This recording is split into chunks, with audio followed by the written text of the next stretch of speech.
thanks, Pascal. It's great to give me the opportunity to see students again. I mean, at least half students. I mean, we haven't seen any students here since mid-March, right? Nobody returned, no students returned to this place. And I mean, we couldn't teach, and we really like teaching mathematics to you, and we had to teach mathematics to computers instead. And so how is this even possible? I mean, how can you explain mathematics to a computer? And why would you want to do that if this is not for lockdown and virus and stuff like this? So there are philosophical questions around this, but it's too early for philosophy. And there are also wonderful logic and computer science foundations to all this story. And here in Paris-Saclay, we have Christine Paulin, the dean of the Faculté des Sciences d'Orsay, played a very important role in the late 80s in the foundations of how we can discuss mathematics to a computer. But this is a really complicated story, and it's 9 a.m. and it's in August, so we just skip all that and just jump to doing it for real. Okay, so I need to explain something to this computer that is here, and but first I need to make sure we understand what we are going to explain. So I just briefly review one theorem that I choose to explain to my computer today to make sure that we have the same proof in mind. Okay? And so I will prove this. So Heine theorem, so we've got a continuous function between metric spaces. If the source is compact, then automatically the function is uniformly continuous. Is everybody happy with this statement? And actually, if you want to think that X is a segment in R and Y is R, this is also fine. But I guess it should be okay for everybody with metric spaces. So there are many proofs, but since I don't have much time, I want to just reduce it to some other theorem that is as difficult as this one. This is a usual trick in mathematics.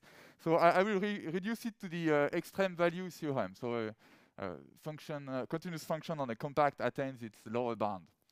So let's do that. So the goal is to prove that for all epsilon positive, there is delta, so that for all x, y, if the distance between x and y is less than delta, then the distance between the images f of x and f of y is less than epsilon. Right? This is what uniform continuous mean. And so I need to fix any epsilon positive. And now there is a magic trick. I just consider this compact set K, the set of points in x times x, so that the distance between the image of the first component P1 and the second component P2 is more than epsilon. And I say this is closed because f and the distance functions are continuous, and because the ambient space x times x is compact, K is compact. So since K is compact and the distance is continuous, I get a minimum value P in K. So for all Q in K, the distance between P1 and P2 is less than the distance between Q1 and Q2. So P is the minimum of the distance function on K.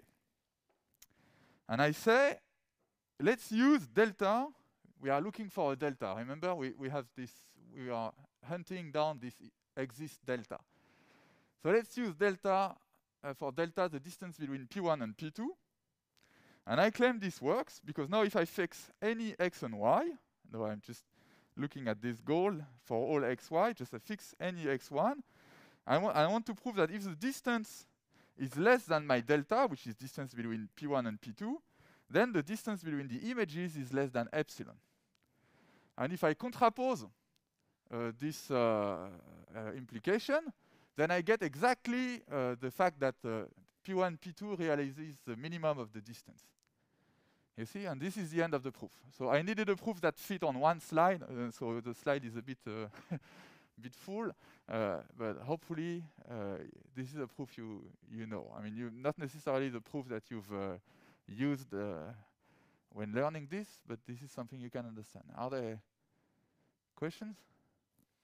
So let's explain this to my computer. So I need to, oh, you can still see me? Maybe you don't care.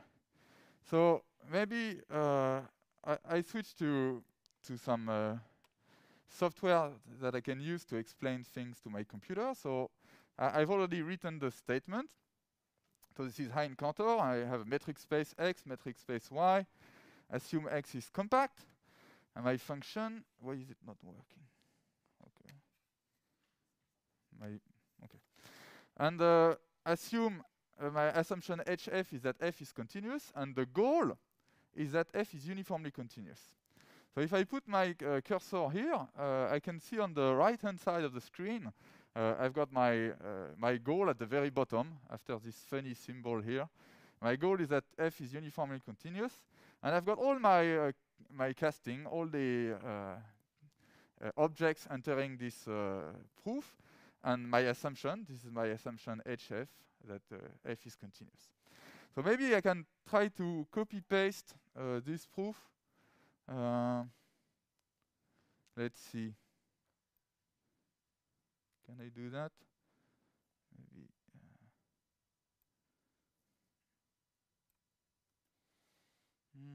Yes. And unfortunately, it doesn't work yet. I mean, it says there are syntax errors everywhere, and this is not a valid expression. So unfortunately, the computer is not yet able to understand this. So probably I should just comment all this. Where is it? I don't. What? No, but I want. Okay. So still, I just thought I put this as no comments, and I know that I need to reformulate this.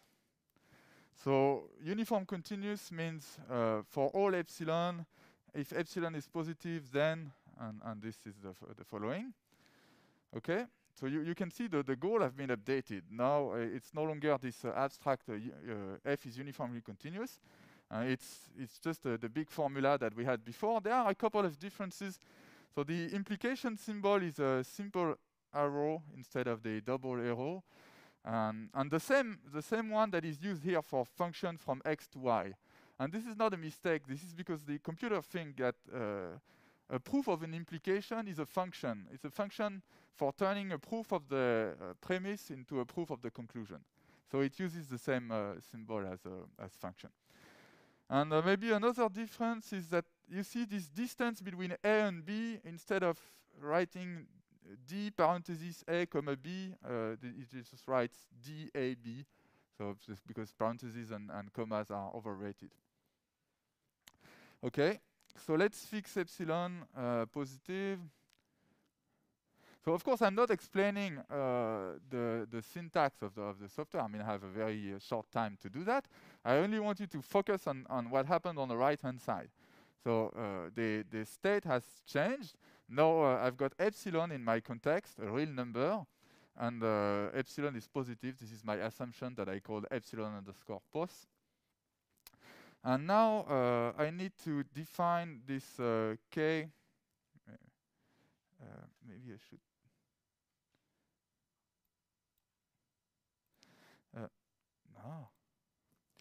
No. So set k is the set of p in x times x. So that I could copy paste actually almost the formula. So distance between fp1 and fp2 is more than epsilon, and this is fine. So k is closed. So I claim that k is closed. So have k closed is closed k. So I need to prove that. And the proof that I gave you earlier was k is closed between f and distance are continuous. So there is already something a bit implicit in this step. What happens is that my k is defined by an inequality between a continuous function. I mean, the constant epsilon continuously depends on p, and the right-hand side also is continuous. So actually what I want to do is apply the lemma, which is closed LE. LE stands for less or equal. And now suddenly the number of goals I have has jumped to 3. I now have 3 goals, proving that the function, so this funny notation with lambda, it simply means b maps to epsilon, b in x times x max to epsilon. So this is a constant function. So this is because constant functions are continuous. And the second goal was that the distance between f of b1, so this b dot first is b1 and b dot second is b2. It prefers printing this like this.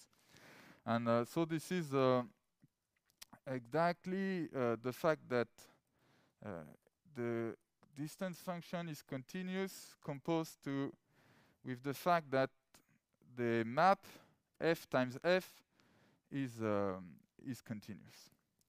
Okay, so I've now finished my goal of proving that K is closed, and I'm back to the state where I have my existential goal, but I have this extra assumption that K is closed.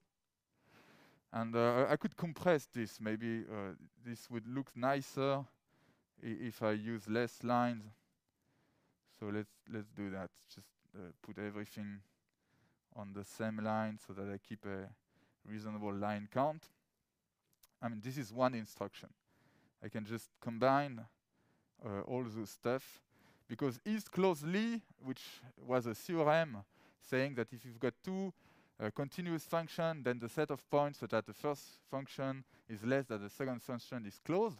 Again, this is seen as a function which takes as input 2 proofs of continuity and outputs a proof of closeness of the set. So this is what we've done, and now I need to prove that K is compact. So K compact, this is, I claim that K is compact, and this simply follows from K is closed, K closed, I called it, dot compact. I put too many semicolons, sorry. Okay. So K is compact, and now I need to say, since K is compact and distance is continuous, I want to get my minimizer. So have there exists P in K, so that for all Q in K, what I wanted to say is distance. So here I know that unfortunately the software needs a bit of help remembering that what P is, but let's ignore this P colon x times x. Distance between Q1 and Q2. So this is my new claim. This is now my current goal. I've got 2 goals, and the current one is this existential. I mean, maybe you would prefer if can you read easily what is written, because I put the font size very large so that you can see easily, but maybe you would prefer to have a more global view. What happens if I do that?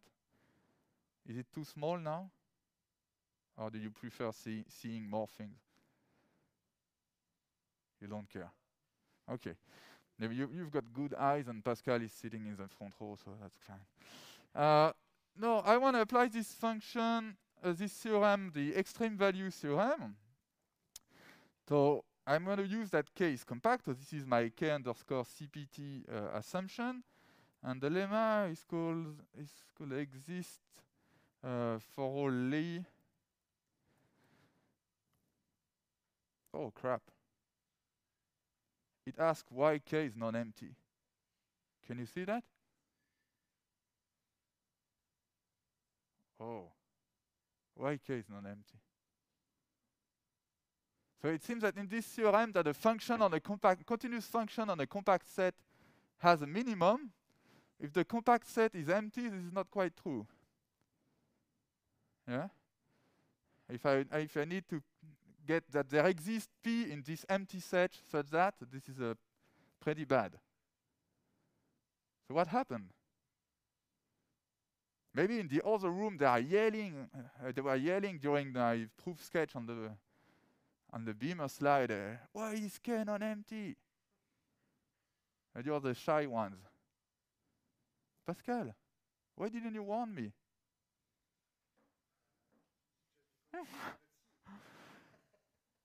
So, is it possible that K is empty?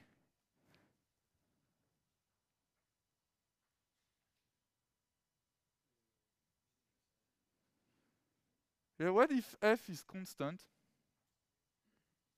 And certainly constant functions are continuous, and the conclusion of the theorem is true in this case, right? It's also uniformly continuous. But then K is empty in this case. Huh. So what do we do if K is empty? Yeah?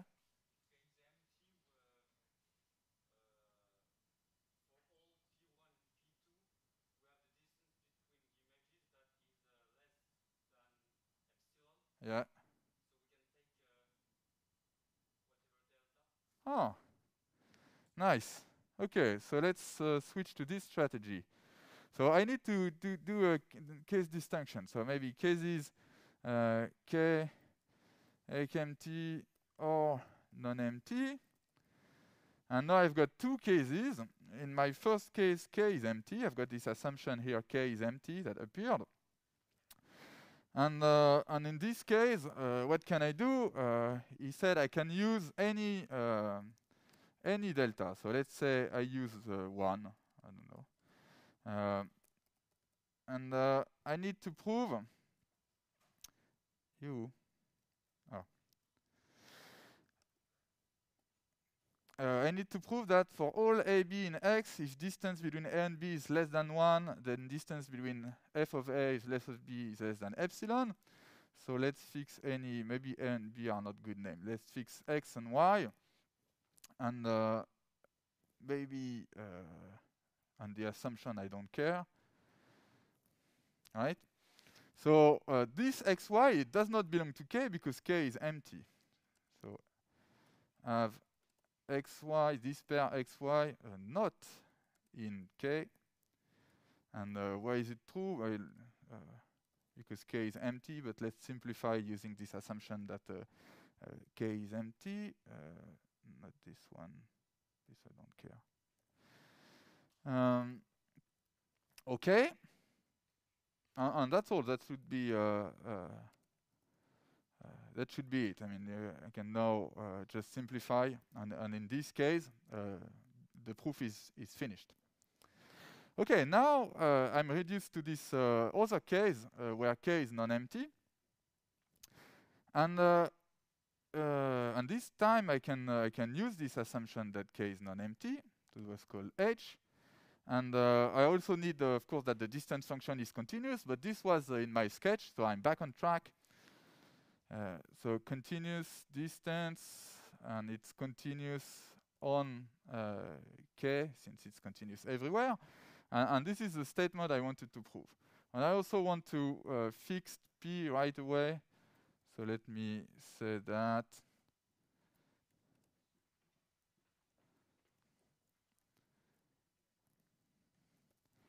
Okay, now I've got P, which is my minimum value, and I can continue my proof.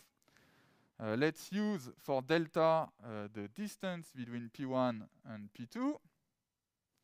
And now I need to fix x and y, so we already know the syntax for doing that. So let's intro xy. Where is my cursor? Sorry, intro xy. And oh, it's complaining. Oh, look at that. I need to prove that the distance between P1 and P2 is positive, because this is my delta. I had to prove that delta was positive. Pascal.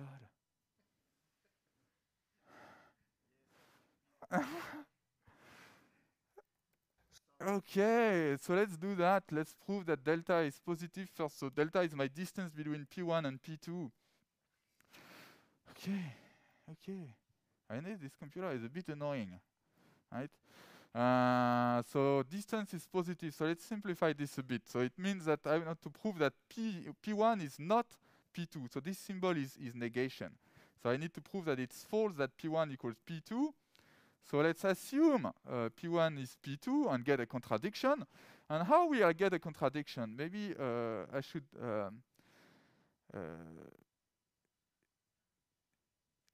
think a bit. Why is it false? Why can't I have... why, if I assume P1 equals P2, I get a contradiction? I get false. Do you see that? I'll tell you a trick that I give my first-year students. If I look at this proof, there is a very bad omen in this proof. And the very bad omen is, at the very beginning, I fixed epsilon and assumed it was positive. Okay? And I never used anywhere in this slide that epsilon is positive. Very bad omen. This is probably a gap in the proof. So now it's time to use that epsilon is positive. And what happens is, so epsilon is positive, and my computer didn't forget about this assumption. It's right here from the beginning, from first line of the proof, or second line of the proof. I know epsilon is positive. And, well, I know that P is in K. So P is in K means that the distance between P1 and P2 is more than epsilon.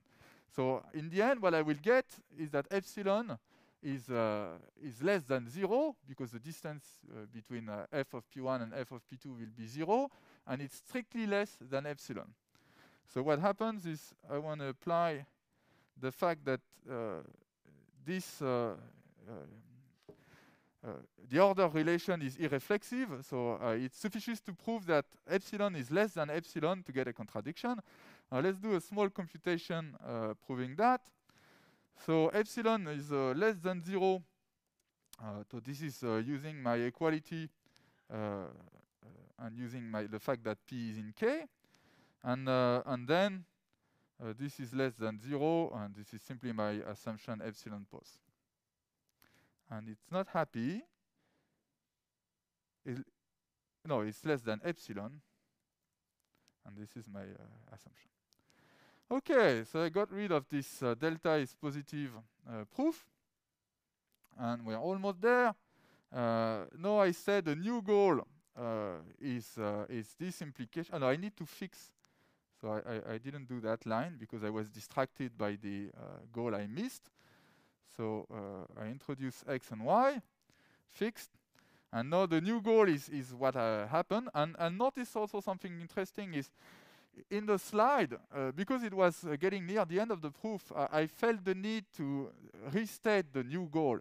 When I'm talking to a computer like this, the computer always knows what is the current goal. So this line is just this comment that the new goal is this. Is completely redundant with the display I got on the right-hand side. So just get rid of this. This was for people with no memory. And then the proof was to contrapose. And then there were nothing left, because now I've contraposed. So the implication that I need to prove is the contrapositive. And then the proof is finished according to the slide. So let's say finish. Okay? And that's it. We explained this proof of Heine-Cantor theorem to my computer. Okay? So of course, I mean, I don't expect that you got the syntax of the software. This was not at all the goal of the thing. This is for real what it looks like to explain a proof to a computer. And now, what is it good for? So of course, as everything we do here, it's mostly good for having fun. I mean, I hope it was at least a bit entertaining, even if you were a bit sleepy, especially Pascal. But I mean, it's a lot of fun to do that. And getting this goals accomplished message on the right-hand side is always a very good feeling. So of course it's useful to spot mistakes and gaps. So we had 2 gaps in this proof. And of course, this is a very easy proof, beginning of L3 studies in metric space topology. But when you have a proof that is 1,000 pages long, and there are many more opportunities for gaps, and there are proofs that are 1,000 pages long and even more. And we have real problem as a researcher in mathematics. It depends on your topic. I mean, if you're doing very elementary combinatorics, then it's not such a big problem. But for fields of mathematics that use very heavy technology, like if you're doing arithmetic geometry or symplectic topology or stuff like that, I mean, you have giant proofs and people disagreeing about whether a proof is complete or not. And we spend also a lot of time checking our colleagues' proofs. And this is part of my job as a mathematician, to evaluate my colleagues' proofs and checking them. And we don't get anything for this. I mean, this is we don't get any recognition. When someone checks a proof on behalf of a mathematical journal, the name of the checker doesn't even appear because it's anonymous evaluation. So you really don't. We really spend a lot of time doing that. This can be also used for people who are interested in teaching. This can be used for teaching. I mean, the students here in Paris-Saclay, the first year double major in computer science and mathematics, they use this software in their second term. I mean, we have done this for 2 years with students here in Paris, how do we say, Orsay, Paris-Saclay. So those are first-year students, and they have lectures on real analysis for function from real to real in the first term, and then they redo it again, trying to convince a computer in the second term. And something that is pretty important is when you attend some lecture or read a book or a paper, the author or the teacher decides the level of details. Right? I've decided to skip something, or because it is well known or this is easy, and you need to decide to skip stuff, because if you give all details all the time, it's just nothing moves and nothing is readable because there are too many details. But here in the formalized proof, so this is called the formalized proof. I mean, you can choose to skip stuff. I mean, for instance, if you're convinced that K is closed, you don't have to read the proof here. You also get access to implicit information. For instance, in this proof, there are distance function on X and distance function on Y. And which one is which?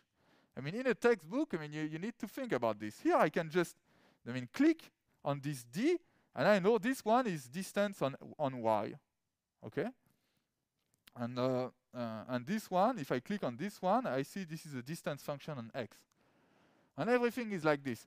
And if there is a statement, I don't know about this statement, is close LE, for instance, I don't know what it says. I just put my mouse and over this word, and I get the statement, and I can just click and jump to the definition and the proof of this statement, and I can jump around to other definitions. If I want to, I don't know what is a topological space, because I was talking only about metric spaces. So let's jump to the definition of a topological space and so on, okay? So that's stuff you can do. And what else? So I have access to the current state of the proof at all time. And I also say that this encourages clear thinking and abstraction. And maybe this isn't so clear with the proof that I gave you. Because, I mean, we've seen this was an ugly win. I mean, we started with this outline of a proof, and, you know, already the outline was not so nice because it starts with, let's set key K is this thing coming out of nowhere. And we don't really like proofs that start like this. Like, oh, I've got an idea. Just let's say set K is this thing. I mean, of course, then you can discuss how we could get this idea of using this K, but that's a bit disappointing. And then we had to do this case disjunction, depending on whether K is empty or not. And then there was this delta is positive. It was a bit messy to check. And if you look at the code, actually the parts that I've overlooked, I mean, this takes a fair amount of the proof. and because those 4 lines were completely missing from my sketch, and those 5 lines were missing from my sketch, and what I got right was the 3 lines at the bottom. Okay? So maybe this proof was not so nice in the end. And of course, there is a very efficient way of proving something in mathematics. It's just assuming that someone else already did the job and just refer to that statement. I mean, this is a very important trick for people who will soon do a PhD. So let's just do that. The library search. I mean, is it already known to my computer, this theorem? And yes, it is. So you just can use compact space.uniform continuous of continuous HF, and this is a proof. Very efficient. And what is the statement here? It's a statement about uniform spaces. Do you know what is a uniform space? So this is something more general than a topological space. And it's something which is a common abstraction of topological groups and metric spaces. More general than metric spaces, I want to say. So this is more general than the context where I was using this theorem. So surely the proof must be very hard. I mean, it's a more general, abstract stuff. Has to be technical. How many lines do you think I need to prove this Heine-Cantor theorem from uniform spaces?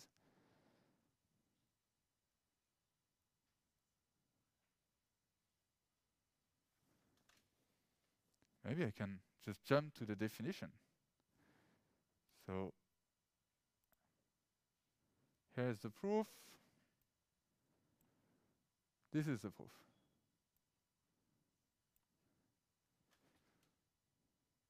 I mean, I've done it on my slide too. This is the proof. Okay, you see? This is a 5-line long computation. And there is no idea in this proof. We like to say, and now there is no idea, it's only algebra. It's only algebra. And I don't have time to explain this proof.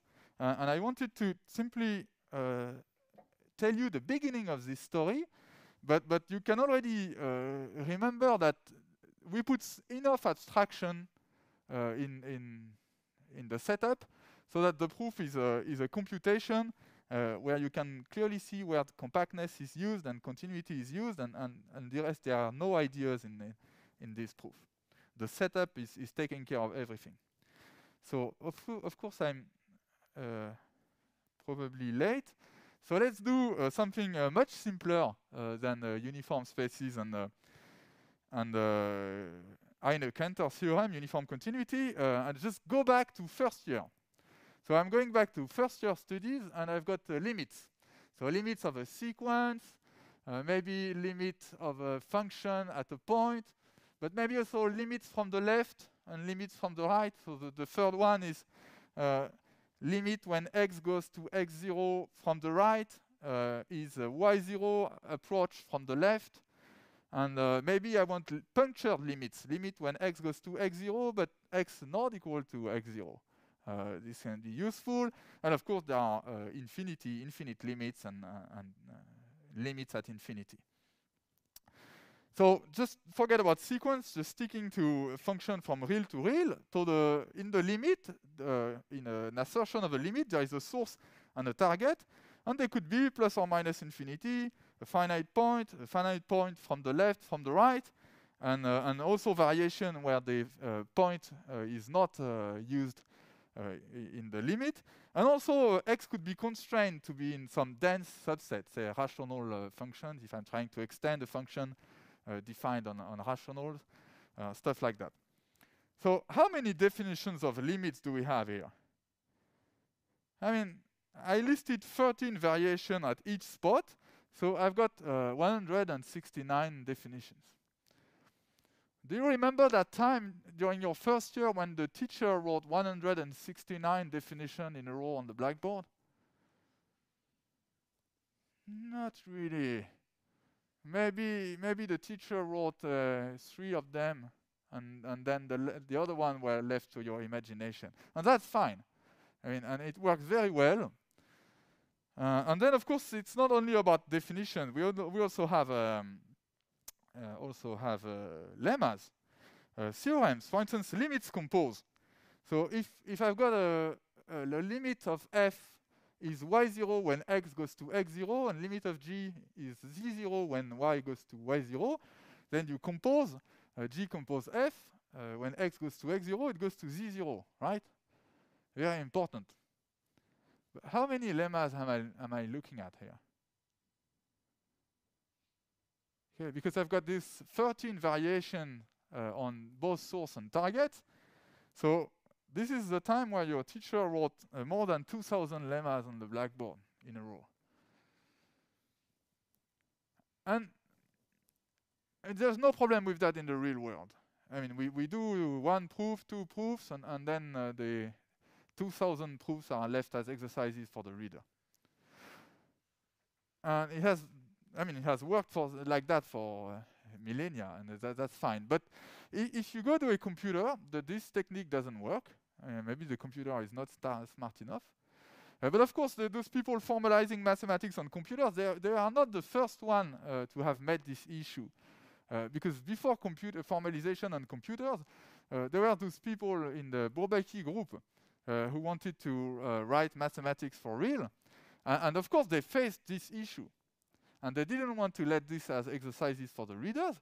So what they did was, mathematics. You've got 2,000 lemmas, and it feels they should all be the same. It means you're missing the correct abstraction, the correct definition. So they gave a correct definition. And the definition is the definition of a filter. So just one definition, a filter on some x, on some set x, is a collection of subset, collection capital F, with three simple axioms. So the x seen as a subset of itself should be in, and everything bigger than an element is in. So if U is in F and V contains U, then V is also in F, and also it's stable by intersection, pairwise intersection. And for instance, if you fix a point in a topological space, the set of all neighborhoods of these points, the neighborhood of X is a set containing an open set containing X. This is a filter. If I look at the subset of the real numbers containing some half infinite interval, this is a so-called neighborhood of plus infinity. This is also a filter. And we had sequences earlier. So if you look at the same thing in natural numbers, this is also a filter. And all those 13 variations of where you could take a limit and what the limit could be, they are all described by filters like this. And now there is a single definition, this is due to Bourbaki, given a filter on X and a point in the target space Y. I said that a function phi from X to Y converges to Y along my filter F is for every neighborhood of Y, the inverse image of this neighborhood belongs to my filter F. And this is a definition that is in Bourbaki. But Bourbaki is not abstract enough once you become serious about it. And so this definition actually is not quite what they wanted to write. So actually, this neighborhood filter on Y could be replaced by any filter on Y. And I just said I've got a filter on F on X, a filter G on Y, and phi converges to G along F if for every element of G, the inverse image, the pre-image of this element belongs to F. And this is what used to be my 169 definitions. You see that there is no only one. And of course, I've got 13 examples of filters. I've got 13 examples of filter, one definition, and I get 169 definitions. And now I can redo this composition lemma. So the statement, the general composition of limit statement is now, if I've got phi converging to some filter F along G, and psi is converging to H along G, then the composition converges. And this is my 2,000 and whatever lemmas. And the proof is 2 lines long, okay? As it should be.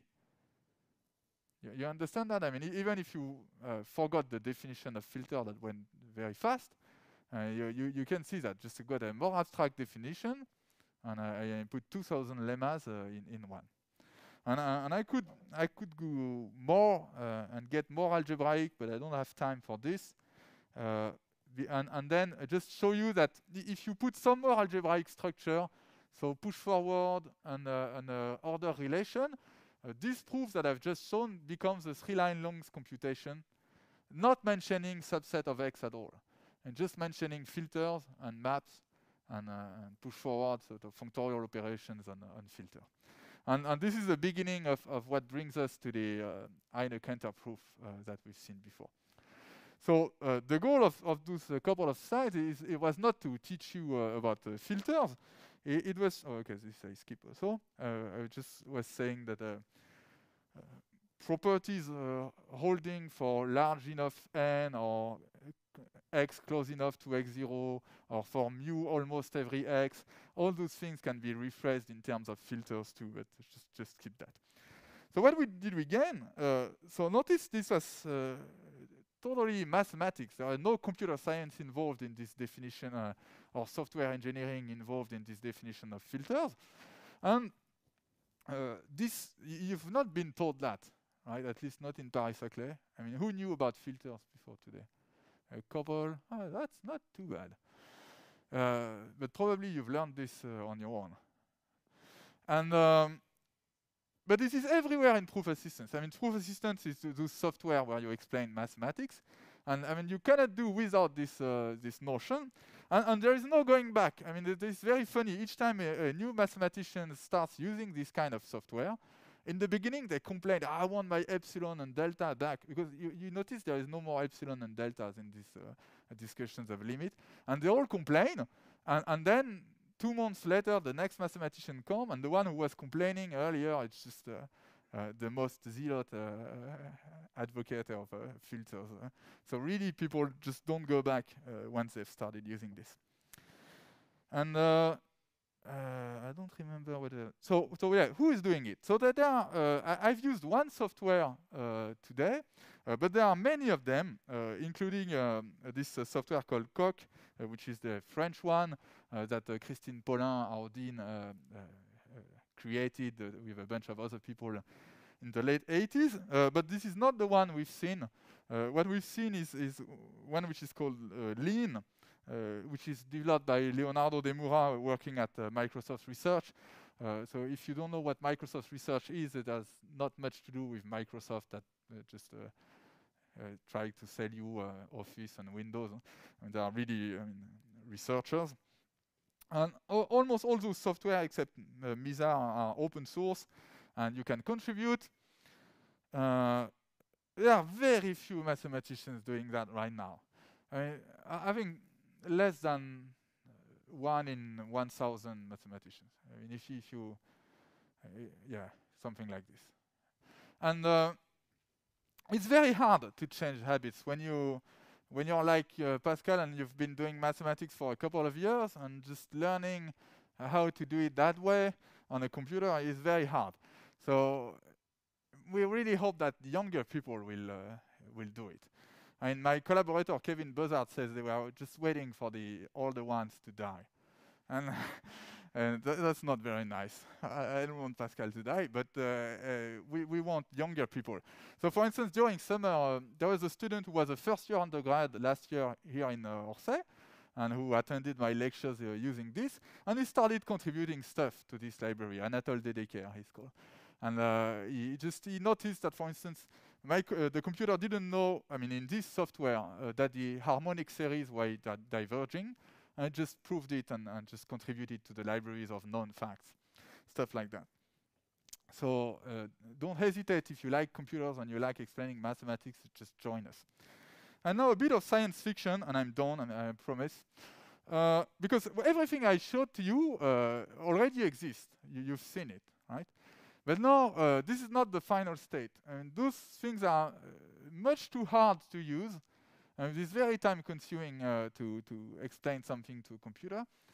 And yeah, we need the computer to be smarter. But what we hope will happen, So there is the first dream is it could be there, and it's already a bit there. We could have textbooks where you have just a normal text, but you look at it on the computer, and at each time you can just ask to see the formalization, ask for the proof state, and see. I mean, that would be just a slightly improved version of what we had here, where you see, oh no, not this version, where I have comments that are more human readable, and then the code, and I can step through the code. I mean, I can go back and forth and see the proof state evolving and what is the current goal at each line. And I mean, and we already have stuff like that, but it could be better in the future for learning purposes. So one big hope is that this formalization effort could just make many new nice concepts, like the concept of filters going forward. Also, unfortunately, the filters were invented by formalizers before computers. So this cannot count as a success of computers being explained mathematics, but we hope more of those kinds of stories. And of course, we hope that all interesting theorems could be checked by computers. So we are very, very far away from this. I mean, we are very far away from checking any paper that comes on the internet claiming a new theorem. I mean, we have very few things checked. And the hope is that this work of checking technical details should be handled by computers.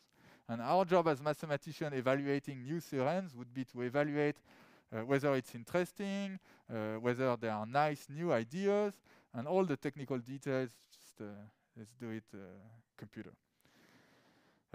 And we could have, and this is also work in progress, powerful search through definitions and theorems. Right now, if you want to know, if you're doing your mathematical research and you start a PhD and you want to know, is it known, this lemma, or is it known that it's false? And what can you do? I mean, you can just Google it, but how do you Google for a statement of a technical lemma? You ask your advisor, or maybe your friends, or maybe Math Overflow. But with a computer understanding those statements and proofs, you can hope for a real search in statements and proof. And of course, there is the IA question. And maybe you're worried that when this is pushed through sufficiently, we'll simply get out of job. Because I was explaining the proof to the computer, but maybe the computer could have been writing the proof. And there are people working very hard on this question, especially at Google and OpenAI.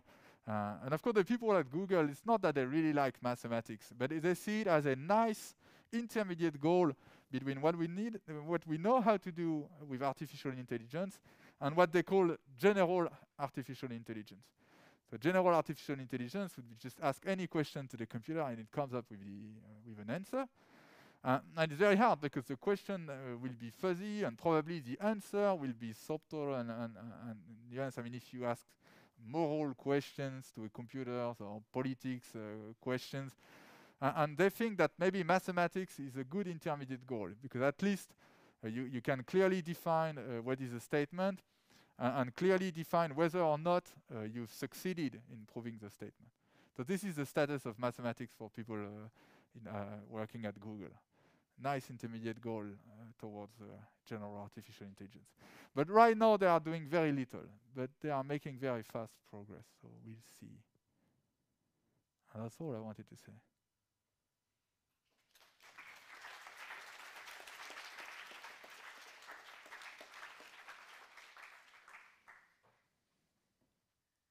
Questions?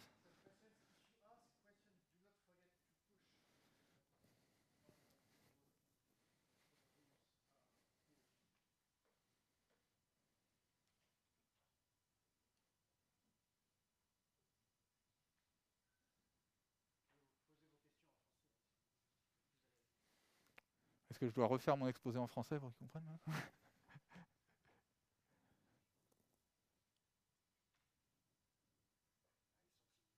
C'est incroyable ça. Mais il est trop tôt, qu'est-ce que c'est cette horreur? Et dans les autres salles? Non mais attends, il y en a que j'ai eu en cours, là, ils n'étaient pas timides. Hein. Yes. Moi je me demandais pourquoi vous avez utilisé Lean et pas POC par exemple. Alors ça c'est une question compliquée, je ne sais pas si tout le monde a entendu, il demande pourquoi j'ai choisi ce logiciel-là et pas un autre qui serait plus français, par exemple. Euh, dans ces, alors, Coq, c'est un logiciel qui est beaucoup plus vieux que Lean, hein. Lean, c'est vraiment un des tout derniers arrivés dans cette zone-là. Et le développeur principal de Lean, Leonardo Demura, et son idée, c'était d'essayer de regarder tout ce qui avait été fait avant, de prendre tout ce qui était génial, de retirer les trucs un peu bof, et d'essayer de faire une nouvelle génération d'assistants de preuve, donc ces logiciels-là. Donc déjà, il y a un peu ce côté-là. Il n'y a pas, donc le code est... Il n'y a pas 40 ans de sédimentation dans le code. L'interface utilisateur est beaucoup plus sympa que ce qu'on a vu là. Bon, comme jeu vidéo, c'est pas des graphismes de fou, mais si on compare avec Coq, c'est déjà nettement plus agréable à utiliser. Et puis surtout, en fait, il y a une question sociologique. La communauté des utilisateurs de Coq sont très focalisés sur l'informatique, la vérification de programmes, et en maths, ils sont très focalisés sur les maths constructives, les algorithmes. Par exemple, cette démonstration-là, ça ne les convainc pas du tout, parce que je n'ai pas construit explicitement un delta. Pour quelqu'un qui s'intéresse aux maths constructives, une preuve de ce théorème de Hein, c'est un algorithme qui mange epsilon et qui renvoie delta. Là, j'ai pas du tout fait ça. Là, il y a un argument de compacité, une contraposée, il n'y a rien d'algorithmique là-dedans. Et donc, toutes les bibliothèques de maths qui existent actuellement dans Coq sont très marquées par cet esprit constructif et algorithmique. Et donc, c'est hyper pénible pour les matheux normaux. Mais ça, c'est pas une limitation du logiciel. C'est une limitation de ce que le logiciel sait déjà pour des raisons sociologiques du truc. C'est la raison principale. Et la communauté est beaucoup plus active aussi et dynamique. Il y a un forum de discussion, si on veut discuter de ça, qui est vraiment très sympa. Si vous êtes intéressé par ça, je vous donnerai des références. Et c'est beaucoup plus facile d'apprendre aussi. La documentation est plus dirigée vers les matheux et pas vers les gens qui s'intéressent. Pour les gens qui sont attirés par les questions industrielles dont on a entendu parler tout à l'heure, ce qui est très bien aussi, la question de preuve de logiciel, c'est extrêmement important pour les trucs critiques. Alors évidemment, le logiciel qu'on voit planter tous les jours, ils ne sont pas prouvés mathématiquement corrects, mais on espère que les trucs qui pilotent les centrales nucléaires et certaines parties des logiciels dans les avions ou des choses comme ça ont été vérifiés par des preuves formelles avec des choses de ce genre, entre autres.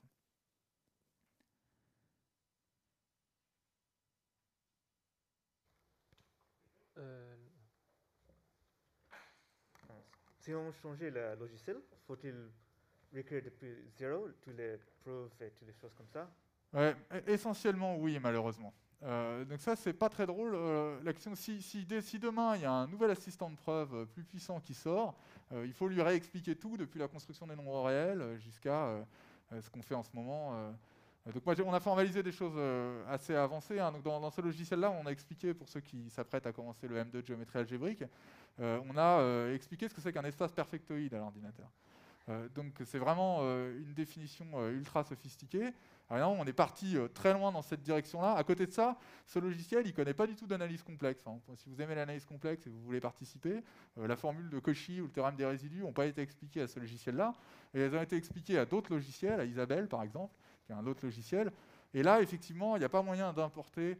Ou alors, si on peut tenter des formes d'import, mais du coup, le truc à l'arrivée n'est pas vraiment exploitable, c'est un peu de la bouillie qui sort de l'autre côté. Non, donc ça fait partie des points pénibles.